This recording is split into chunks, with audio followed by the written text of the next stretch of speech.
மீனவர்களுக்காக குரல் கொடுக்கிற இதே சமயத்துல நம்ம தொப்புள் கொடி உறவுகளான ஈழத் தமிழர்கள், அவங்க இலங்கையில இருந்தாலும் உலகத்துல எந்த மூலையில இருந்தாலும் தாய் பாசம் காட்டின தலைவனை இழந்து தவிக்கிற அவங்களுக்காகவும் குரல் கொடுக்கிறது, அவங்களுக்காகவும் நிக்கிறது நம்மளோட கடமை இல்லையா? மீனவர்களோட உயிர் எந்த அளவுக்கு முக்கியமோ அந்த அளவுக்கு ஈழத் தமிழர்களோட அவங்களுடைய கனவுகளும் அவங்களுடைய வாழ்க்கையும் நமக்கு ரொம்ப ரொம்ப முக்கியம்.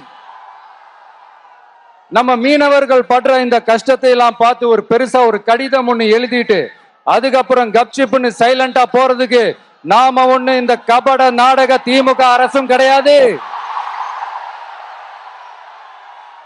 மத்த மீனவர்கள்னா இந்திய மீனவர்கள், நம்ம மீனவர்கள்னா தமிழக மீனவர்கள், இப்படி பிரிச்சு பார்த்து பேசுறதுக்கு நாம ஒண்ணு பாசிச பாஜக அரசும் கிடையாது.